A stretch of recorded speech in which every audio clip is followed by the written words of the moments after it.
Hello, Elior Sterling here. It has been a really long time since my last video. Part of that was because I was sick.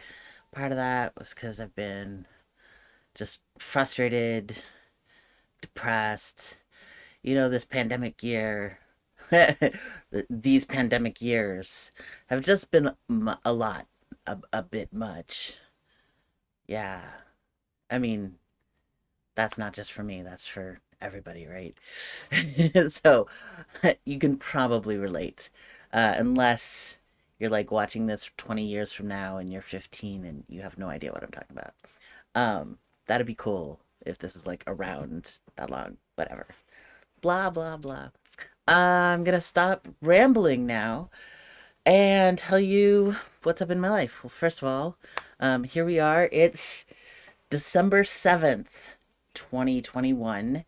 I am almost to 10 months on T, and this is what my voice sounds like. It has definitely gotten a lot deeper. I still do this thing where I talk at the top of my range instead of talking into my voice, which I don't know why I still do that. And I notice it.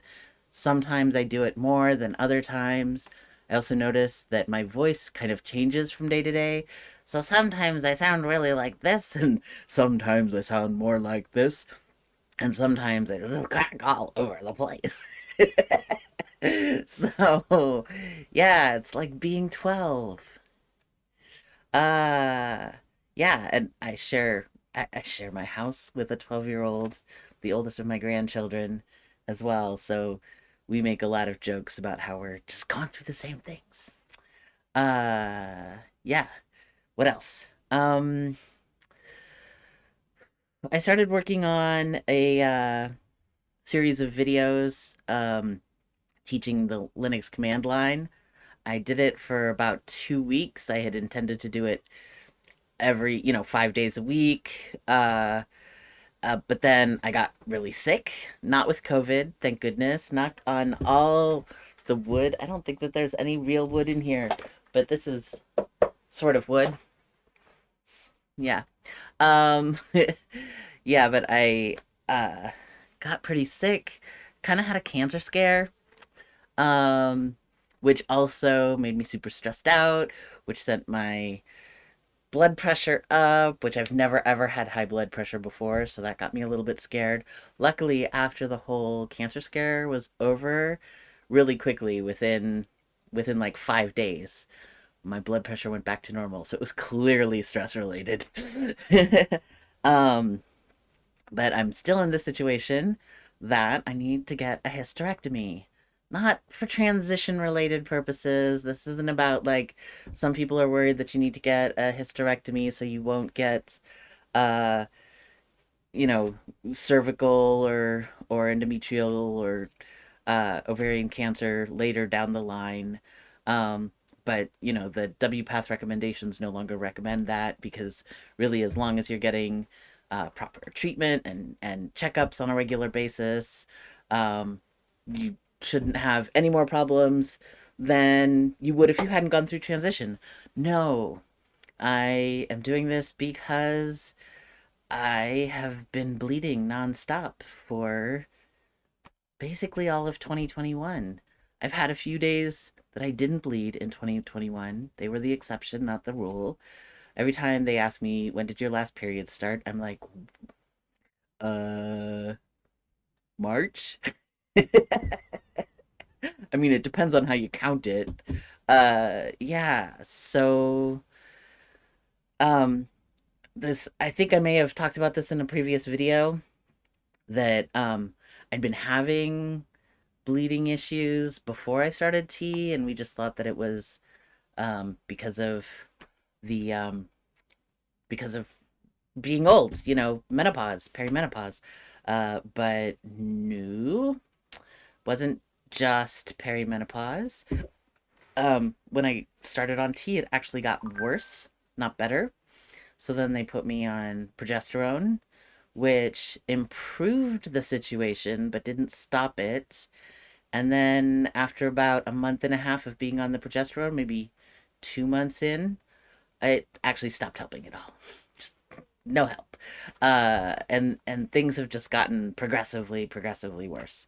I had uh I had a DNC, dilation and curettage, which should have stopped the bleeding completely because I shouldn't have had anything left to bleed for 4 to 8 weeks.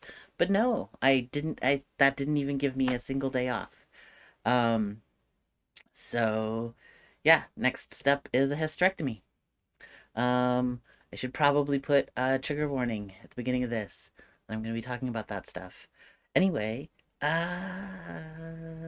yeah, so I'm waiting still to get an appointment for that hysterectomy. Um, and the, they just haven't called me. It's been over 2 weeks. It's been like 3 weeks now, and they still haven't called me back to give me an appointment. This is really frustrating because I've literally been seeing doctors about this since April, and it's now December.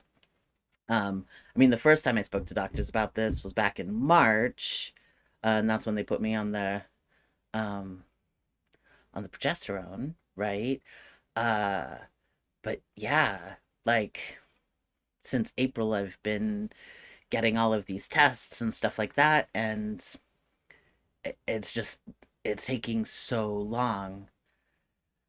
What part of that is because of COVID-19 and because just the system is overwhelmed, and what part of that is, the usual kind of not being taken seriously, or doctors thinking that like this isn't that important or something. Um, had one doctor be like, "Well, just because you're a trans man doesn't mean you need this," and I'm like, "Dude, please look at the chart. Please look at the chart."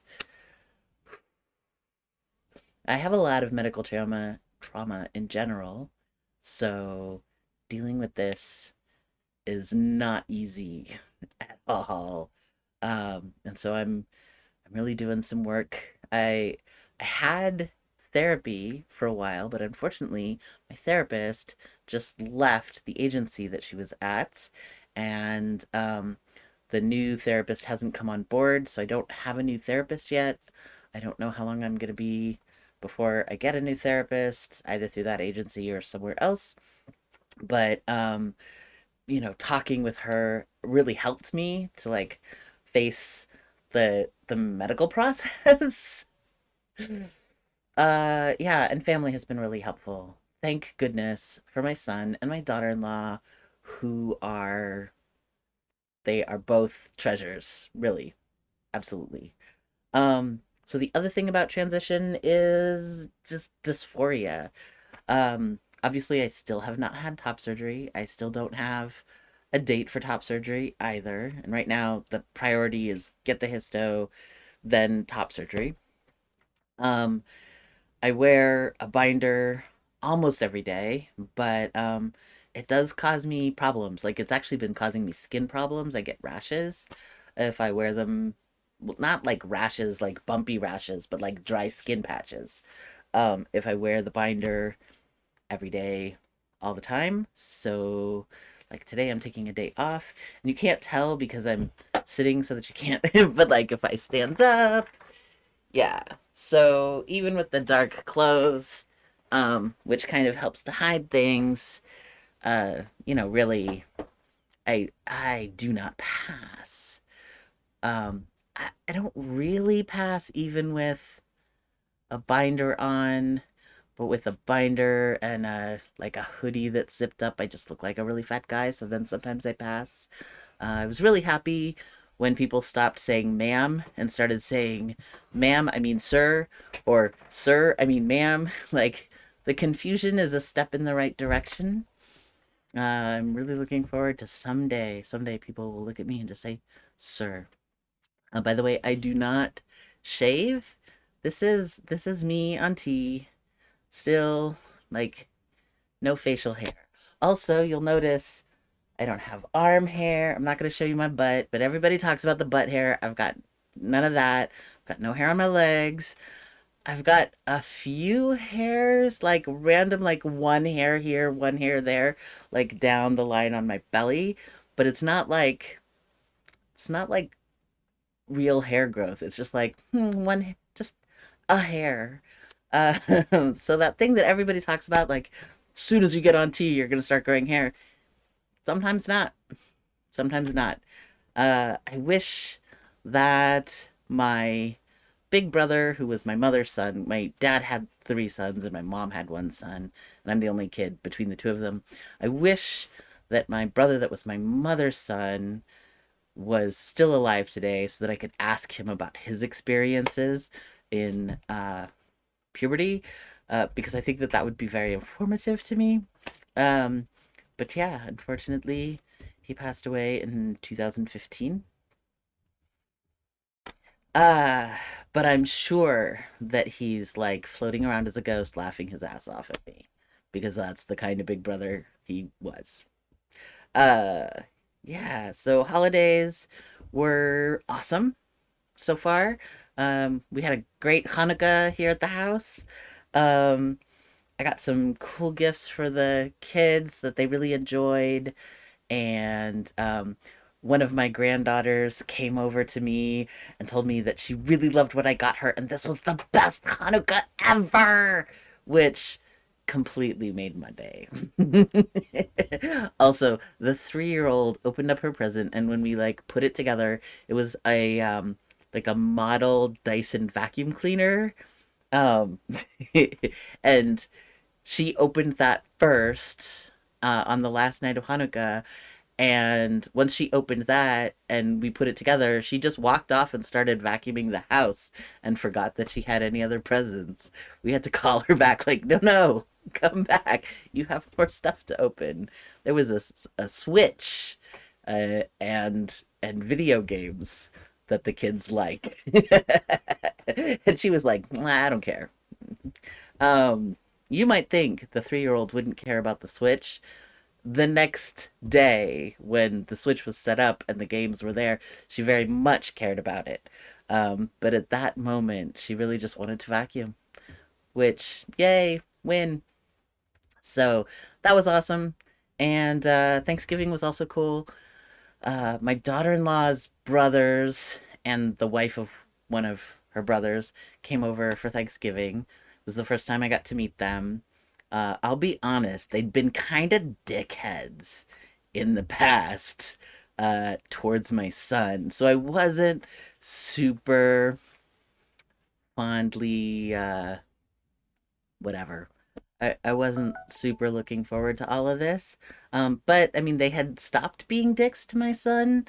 So, there's that. But then when they actually came over and met their nieces and nephews and hung out with all of us, they actually had a great time, were super nice, were cool to me. Um, it was a great day, and peace reigned, and it was lovely. Um, and I'm not even sure if they know that I'm trans or not. It was never discussed or brought up, but nobody was a dick. So that's good. No dickery of the bad sort. Yeah, so that's an update. Um, how are you doing? How's your transition going? Um, if you have any questions for me or any comments about your holidays in life or whatever, stick them in the comments. Hit like and subscribe if you want to see more of my stuff. Uh, and yes, I will actually try to do these more often and have something interesting to say. I will, I promise. Um, I'm doing better emotionally, so hopefully I'll be able to get on this. By the way, I did make a video about binding recently, but the light was as bad as you see it right now. The light in here is not that great, so I'm gonna have to redo it um, in a place with better light. So I promise it will be there. I'll talk to you soon. Take care.